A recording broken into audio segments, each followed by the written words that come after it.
Project का।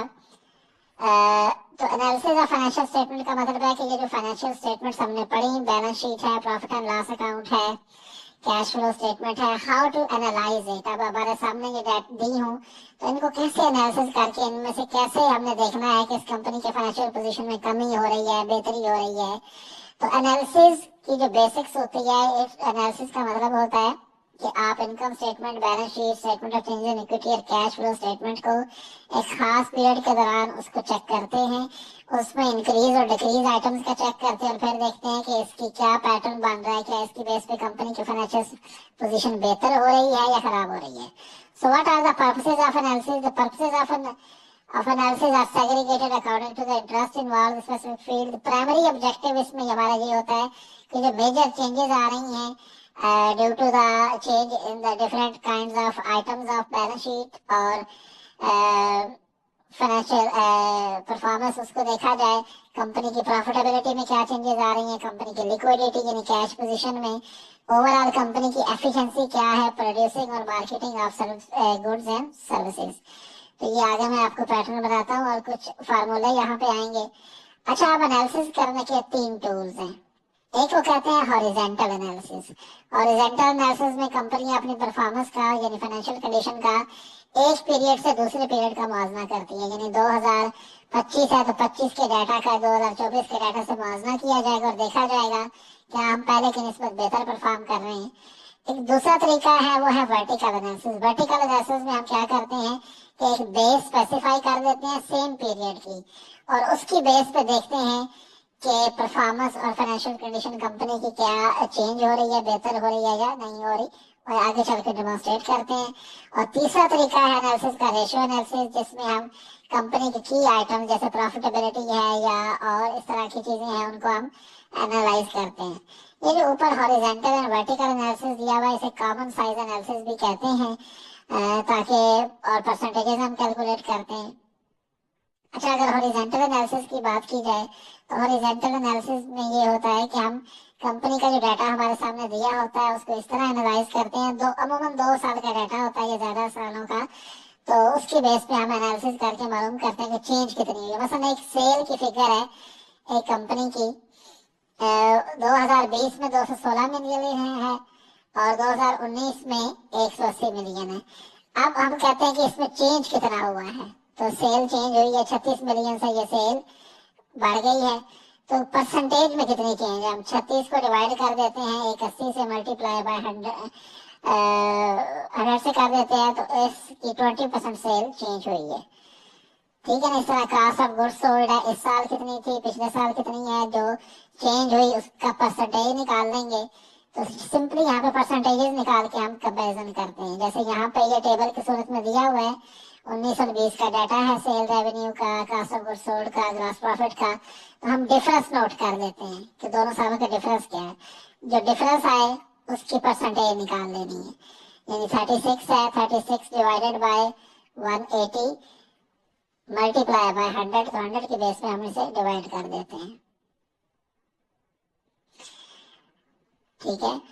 तो जो हॉरिजॉन्टल एनालिसिस होता है वो इस पैटर्न पे हम करते हैं। जिस तरह मिसाल के तौर पे बैलेंस शीट है, उसके अंदर करंट एसेट है, कैश है, मार्केटेबल सिक्योरिटी है, डाटा आपको 2 सालों का दिया हुआ है, 19 का भी डाटा दिया हुआ है, 20 का भी डाटा दिया हुआ है। आप सिंपली देख लेते हैं इनकी इंक्रीज डिक्रीज की क्या अमाउंट है और उसके बेस पे आप परसेंटेज निकाल लेते हैं।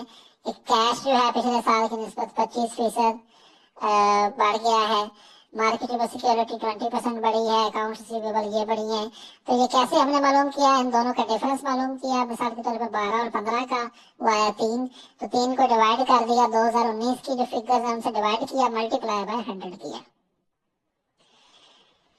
अच्छा, अब जो कंपैरेटिव स्टेटमेंट एनालिसिस होते हैं, जो 2 सालों का डाटा दिया हुआ होता है उसकी बेस पे हम उसका एनालिसिस कर देते हैं। मसलन एक ये कंपनी है अर्शद ट्रेडिंग कंपनी, इसका डाटा आपको 2019 और 20 का दिया हुआ है और ये प्रॉफिट एंड लॉस अकाउंट है।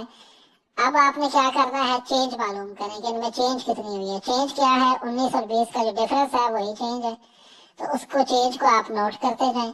सारी जब चेंज आप निकाल लें उसके बाद इसकी परसेंटेज निकाल लें। परसेंटेज कैसे निकालनी है जैसे ये सेल रेवेन्यू है ना, सबसे पहले 2019 का 180 था, 20 में 216 हुआ, 36 की चेंज हुई, तो 36 डिवाइडेड बाय 2019 की जो बेस है एंड मल्टीप्लाई बाय 100, तो इसकी बेस पे ये आप हर एक की परसेंटेज आ गई। अब इसका फायदा क्या है कि अब आपके सामने ये 2 साल का डाटा हो, आप देख सकते हैं कि पिछले साल की निस्बत हमारे सेलिंग एक्सपेंस इस साल 20% बढ़े हैं, हमारे एडमिन एक्सपेंस 16% बढ़े हैं, हमारे टोटल एक्सपेंसेस 19% बढ़े हैं, हमारी ऑपरेटिंग इनकम 30% बढ़ी है, इनकम टैक्स 25% बढ़ा है और ओवरऑल हमारी नेट इनकम 33% बढ़ी है।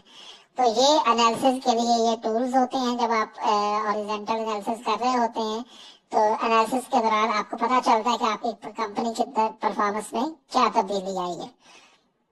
इस तरह बैलेंस शीट का भी इस तरह हो सकता है, जैसे इनकम स्टेटमेंट का था ऊपर, आप बैलेंस शीट आपको 2 सालों की दी हो, ये एसेट्स दिए हुए हैं, ठीक है, उसके बाद नीचे लायबिलिटीज दी हुई हैं, उसके बाद नीचे स्टॉक दिया हुआ है, ये 2 साल का डाटा है, आप डिफरेंस मालूम कर देते हैं, ठीक है ना। 2020 में से 2019 का डाटा माइनस करते जाएं तो आपको पता चलता जाएगा। मसलन 2020 में हमारे प्रीपेड एक्सपेंसेस 2 मिलियन के हैं और पिछले साल 5 मिलियन के थे, तो इसमें -3 की चेंज आई है। तो जो नेगेटिव चेंजेस है उनको पेरेंथेसिस में लिखते जाएं, चेंज मालूम कर लें, उसके बाद जी आप क्या करें, इसकी परसेंटेज निकाल लें। ये 3 है, 3 डिवाइडेड बाय 12 मल्टीप्लाई बाय 100, 2019 के डाटा से डिवाइड करते जाना है जो जो चेंज की अमाउंट है, तो आपको ये परसेंटेज में पता चलता जाएगा। मसलन आपको पता चल रहा है कि करंट एसेट हमारे पिछले साल के में जैसे कैश है वो 25% बढ़ा है, मार्केटेबल सिक्योरिटीज 20% बढ़ी है, तो हर एक की चीज आपको पता चलती जाएगी। अच्छा, दूसरे जो आप ट्रेंड भी हॉरिजॉन्टल एनालिसिस में मालूम कर सकते हैं कि हमारे ट्रेंड क्या चल रहे हैं, तो ट्रेंड एनालिसिस भी हो सकता है। मिसाल के तौर पे सेल्स हैं आपकी हर साल की दी हुई, तो आप एक साल की सेल को बेस बना लें, मतलब 2016 की सेल 40 मिलियन की है, इसको आप 100% काट देते हैं।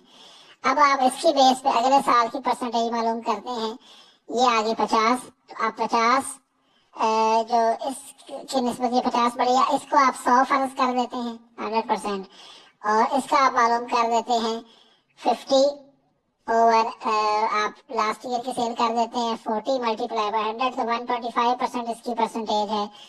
तो आप इस तरह ट्रेंड एनालिसिस भी सेल का मालूम कर सकते हैं या कास्ट ऑफ गुड्स सोल्ड का। ट्रेंड एनालिसिस से मुराद है कि हर साल अगर एक पहले साल की 2016 की सेल या कास्ट ऑफ गुड्स सोल्ड को बेस बना लें तो बाकियों में उस साल की निस्बत कितनी चेंजेस आ रही हैं, तो उस साल की जो निस्बत चेंजेस हैं वो आगे आप मालूम कर सकते हैं। इस तरह वर्टिकल एनालिसिस होता है, यह भी एक टूल है जिसमें कंपनी की फाइनेंशियल स्टेटमेंट को स्पेसिफिक बेस अमाउंट से मालूम किया जाता है। एक आप बेस तय कर देते हैं कि ये बेस है, उस बेस की बेस पे आप सारी कैलकुलेशन कर देते हैं। मैं आगे एग्जांपल में आपको दिखाता हूँ।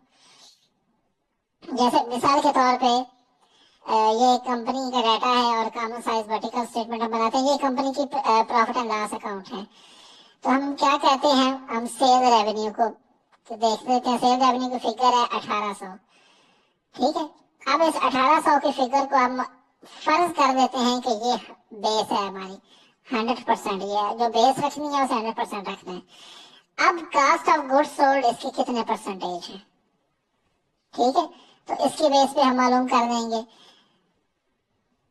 अब इसमें हम करेंगे क्या कि 120 है, 120 cost of goods sold divided by 1800, जो भी बेस रखें उससे डिवाइड करते जाएं मल्टीप्लाई बाय 100, तो 66.6% ये हमारी परसेंटेज आ गई। इस तरह ग्रॉस इनकम जो है वो सेल का कितना परसेंट है, वो 33% है। कैसे पता चला, 60 डिवाइडेड बाय 1800 मल्टीप्लाई बाय 100। इस तरह जितने भी आइटम यहाँ पे दिए हुए हैं उन सब के लिए हमने बेस रखी है सेल, तो सबको सेल पे डिवाइड करते जाना। जितना भी डाटा यहाँ पे है, ये एडमिन एक्सपेंस, सैलरी एक्सपेंस, तो उसको सेल पे डिवाइड करते जाना है। ये कॉमन बेस के हिसाब से आपको पता चलता जाएगा कि अगर सेल 100% हो तो बाकी चीजें उसके कितने परसेंट है। मसलन टोटल एक्सपेंस सेल का 11% है, ऑपरेटिंग इनकम उसकी 21% है। तो इस तरह एक चीज को आप बेस रख लें और बाकी चीजों को उससे डिवाइड करते जाएं। ये 19 का डाटा भी है और 20 का डाटा भी इस तरह आप रख सकते हैं। तो जो कॉमन साइज वर्टिकल स्टेटमेंट होती हैं 19 की 20 की, वो फिर शो करती हैं कि पिछले साल 2019 में cost of goods sold sale का 66% थी और इस साल 64% है, जिसका मतलब है कि इसमें बेहतरी आ रही है। अच्छा, इस तरह बैलेंस शीट का भी आप कॉमन साइज एनालिसिस कर सकते हैं।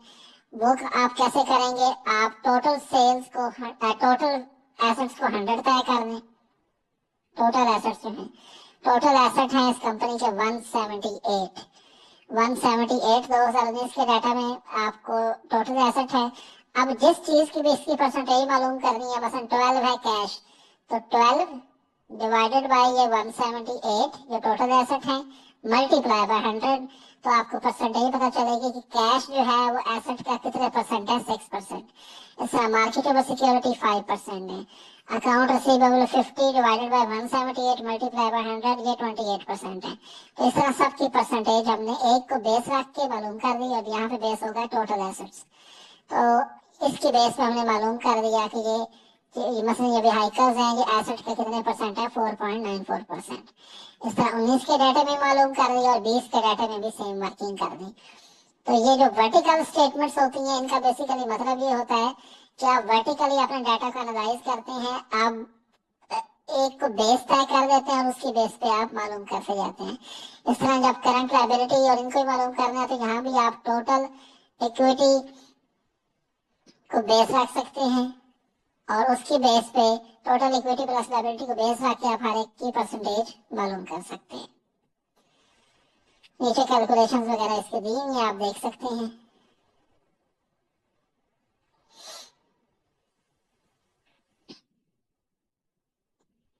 तो इस तरह करके आपने हॉरिजॉन्टल वर्टिकल एनालिसिस करना है। लास्ट आइटम इस यूनिट का रेशियो एनालिसिस। रेशियो एनालिसिस आगे तफसील में भी आपको पढ़ाया जाएगा। इसमें हम डिफरेंट रेशियोज कैलकुलेट करते हैं, वो प्रॉफिटेबिलिटी की हो सकती हैं और लिक्विडिटी। प्रॉफिटेबिलिटी के रेशियोज क्या करती है, जैसे एक रेशियो है ग्रॉस प्रॉफिट मार्जिन। ये कैसे कैलकुलेट करते हैं, डाटा आपको दिया होगा, फार्मूला उसका होगा net sales amount of gross profit margin divided by net sales revenue multiply by 100। तो ये ग्रॉस प्रॉफिट रेशो आपकी आ जाएगी। ग्रॉस प्रॉफिट रेशो बताएगी कि कंपनी जो है उसकी जो ग्रॉस प्रॉफिट है वो सेल के कितने परसेंट है, वो 33% है। तो ये फार्मूला आपको याद होना चाहिए। डाटा आपको दिया गया होगा 2019 का भी और 20 का भी। इस तरह नेट प्रॉफिट मार्जिन की रेशो है, तो नेट प्रॉफिट मार्जिन से बना दिया है कि नेट प्रॉफिट मार्जिन सेल के कितने परसेंट है। तो इसी तरह नेट प्रॉफिट मार्जिन की रेशो आप फार्मूला आपको याद होना चाहिए, उसकी बेस पे आप इसे मालूम कर सकते हैं। इस तरह ऑपरेटिंग इनकम है, इनकम रेशो उसकी फार्मूला होगा operating income divided by sales multiply 100। अच्छा, ये ऊपर नेट प्रॉफिट का जो रेट फार्मूला है वो भी है net profit margin divided by sales multiply by 100। तो उसकी बेस पे आप मालूम कर सकते हैं।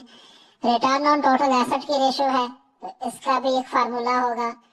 फार्मूला ये है net income divided by average total assets multiply by 100। तो 2019 के एवरेज टोटल एसेट मालूम कर देंगे। नेट इनकम 27 की है, टोटल एसेट 178 के मल्टीप्लाई बाय 100, तो 15% इसका आंसर आ जाएगा। तो इन रेशियोज को मालूम करने का फायदा ये होता है कि 2019 में रिटर्न ऑन टोटल एसेट 15.16% था, 2020 में ये 17.64% हो गया। तो हम देख रहे हैं कि ये पहले से बढ़ रहा है, ये कम हुआ है तो यहाँ हमें बढ़ रहा है। इस तरह रिटर्न ऑन ऑपरेटिंग एसेट्स है, तो ये जो जितने भी रेशियो एनालिसिस हैं यहाँ पे फार्मूले आपको आने चाहिए।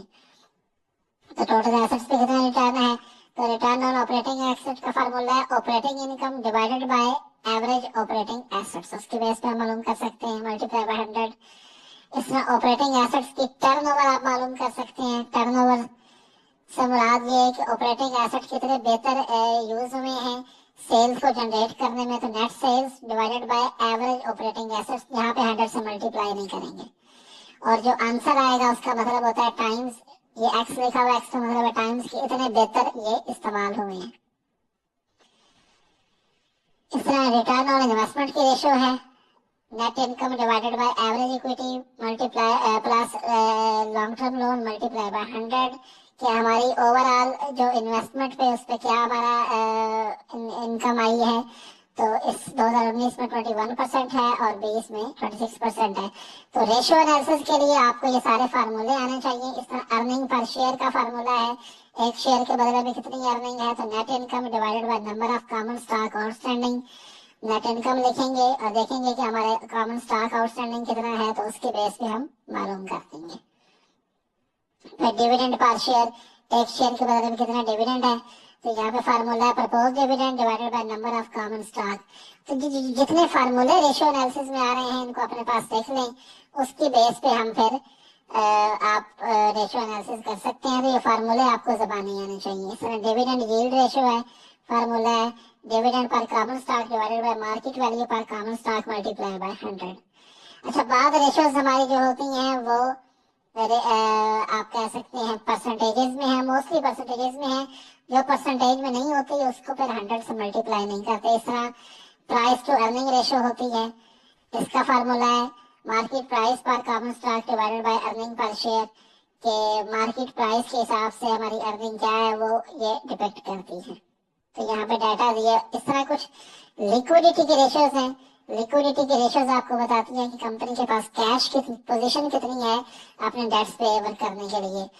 तो करंट रेशियो और वर्किंग कैपिटल मालूम किया जाता है। करंट रेशियो का फार्मूला जो है वो है current asset divided by current liabilities multiply by 100। तो टोटल करंट एसेट लिखेंगे divided by current liability multiply by 100। इस तरह एसेट टेस्ट रेशियो एक होती है, इसे क्विक रेशियो भी कहते हैं, और ये भी लिक्विडिटी को चेक करने के लिए होती है। लिक्विडिटी कंपनी के पास कैश पोजीशन क्या होगी अपने करंट लायबिलिटीज पे करने के बाद। तो liquid current asset divided by current liabilities multiply by 100। Liquid current asset कौन से होते हैं? जो इजीली कैश में कन्वर्ट हो सकते हैं, जिनमें कैश शामिल है, मार्केटेबल सिक्योरिटी, अकाउंट रिसीवेबल, उनका टोटल करेंगे और इस तरह करंट लायबिलिटीज भी दी हुई है। फिर एक प्योर कैश रेशियो होती है। कैश रेशियो से मुराद cash plus marketable securities. Marketable securities जो फौरी तौर पे अभी सेल हो जाए divided by current liabilities multiply by 100। अच्छा, अगर बैंक बैलेंस दिया हो तो वो भी इसमें ऐड हो जाता है, क्योंकि बैंक भी आपकी करंट अमाउंट आपके पास मौजूद होती है। फिर आपकी होती है जी डेज सेल्स एंड रिसीवेबल्स, और कुछ आपकी एफिशिएंसी रेशियोज होती हैं। डेज सेल एंड रिसीवेबल का formula average gross amount accounts receivable divided by number of that sales net credit से डिवाइडेड बाय 30। तो इसका मतलब ये होता है कि कितनी जल्दी आप अपने सेल्स को कलेक्ट कर पा रहे हैं। तो ये डेज की सूरत में आपको आंसर आ जाता है।